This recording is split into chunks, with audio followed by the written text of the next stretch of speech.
ప్రియ దేవుని యొక్క బిడ్డలారా, ఈ ఉదయకాల సమయంలో మీకు అందరికీ దేవుని యొక్క ఆశీస్సులు.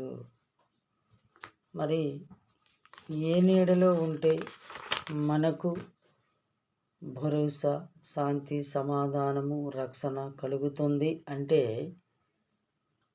గర్భములో తల్లి నీడ, ఆత్మకు దేహపు నీడ, ఎండా వానలప్పుడు ఇంటి నీడ, ఇలా ఎన్నో నీడలు ఉన్నాయండి. నా ప్రియ దేవుని యొక్క బిడ్డలారా, నీడలేని, నిలకడలేని తాత్కాలికమే. ఎవరైనా నీడ ఉంటేనే ఇష్టపడతారు, నిలబడతారు, సేద తీర్చుకుంటారు. నీడ కానీ లేకపోతే మన యొక్క తలకు తీవ్రమైన వేడికి తలనొప్పి వస్తుంది. అయితే నా ప్రియ దేవుని యొక్క బిడ్డలారా, నీడలు ఎన్ని రకాలంటే 4 రకాలు. అయితే ఏ నీడలో ఉంటే మనకు ఉపశమనం, హాయిగా ఉంటుందో ఒక్కసారి ఆత్మ పరిశీలన చేసుకుందాం. మొదటిదిగా ముళ్ళ పొద నీడ. ఈ ముళ్ళ పొద నీడ దేనికి సాదృశ్యమో పరిశుద్ధ గ్రంథములో న్యాయాధిపతులు 9వ అధ్యాయము పవిత్ర వచనములు 14 నుండి 15 వరకు, అంతటా చెట్లన్నీయు ముండ్ల తుప్పను చూచి, రమ్ము నీవు మమ్మేలము అని అడిగెను. తుప్ప వానితో, మీరు నిజముగానే నన్ను రాజుగా అభిషేకింతురేని నా నీడను నిలువుడు, లేదేని ఈ తుప్ప నుండి అగ్గి వెలువడు, లెబానోను దేవదారులను కాల్చివేయునుగాక అనెను. నా ప్రియ దేవుని యొక్క బిడ్డలారా, దీని యొక్క పరమార్థం ఏమిటంటే, చెట్లన్నీ కలిసి ముండ్ల తుప్పను చూశాయండి. నీవు మమ్మలను పరిపాలించుమని ఆ చెట్లన్నీ ఈ ముళ్ళ తుప్పను అడిగాయి. ఆ తుప్ప అంటుంది, నా నీడ నుండి ఆశ్రయించండి అన్నది ఈ ముళ్ళ తుప్ప. ప్రియ దేవుని బిడ్డలారా, ఈ ముళ్ళ తుప్ప ఎలాగ పెరుగుతుందంటే జూబుగా పెరుగుతుంది. ఇది ఒక దేవదారుల వృక్షముల నిటారుగా పెరగదు. అందుకే దీని యొక్క శరీర సుఖాలు, ఆకర్షణీయమైనటువంటి కోరికలు నీడగా అర్థము.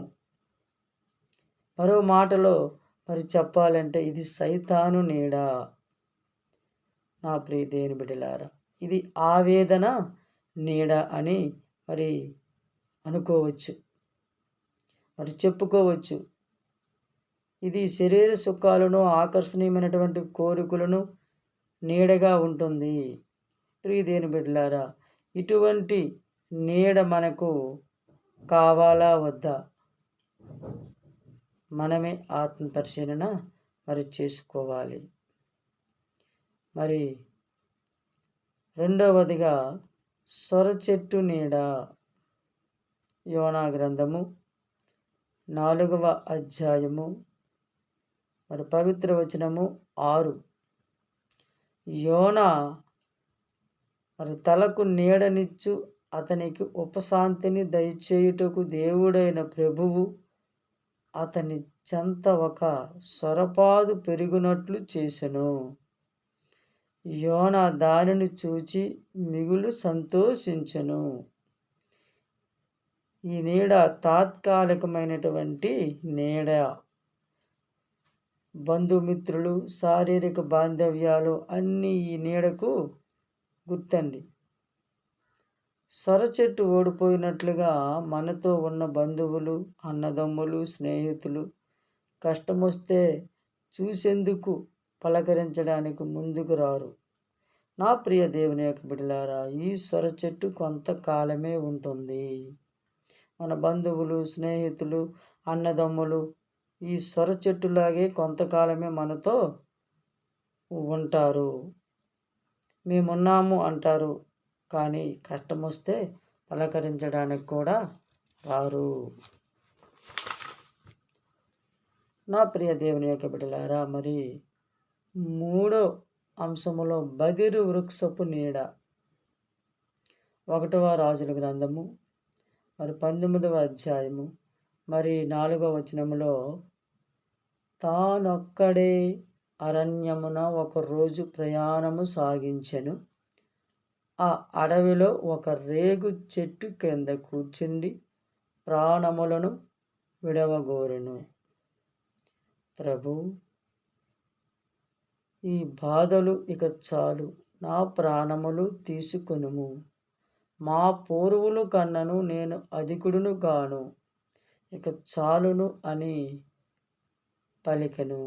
నా ప్రియ దేవుని యొక్క బిడ్డలారా, రోషముతో కలిగిన ఏలియా 850 మందిని అబద్ధ ప్రవక్తలను మరి గెలిచిన ఏలియా యెజబెలు మరి బెదిరింపుతో బదిరు వృక్షము కిందకు వచ్చి చతకలు పడిపోయాడండి.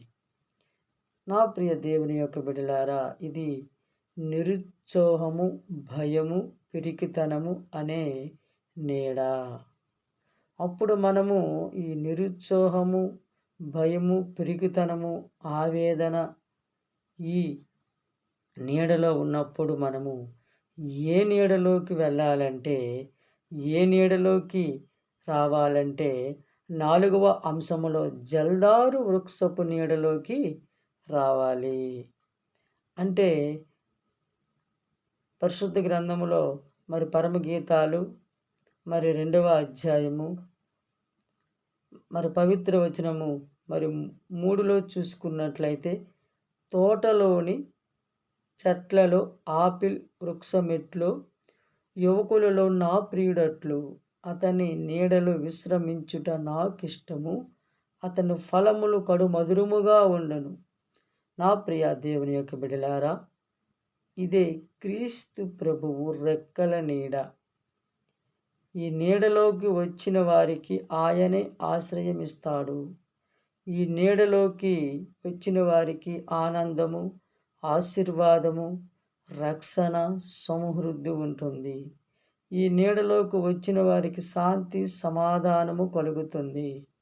అందుకే ప్రభు అంటున్నారు మత్తయి సువార్త మరి 11వ అధ్యాయము మరి పవిత్ర వచనము 28లో, భారముచే అలసు సొలసియున్న సమస్త జనులారా, నా యొద్దకు రండి, మీకు విశ్రాంతినిస్తాను.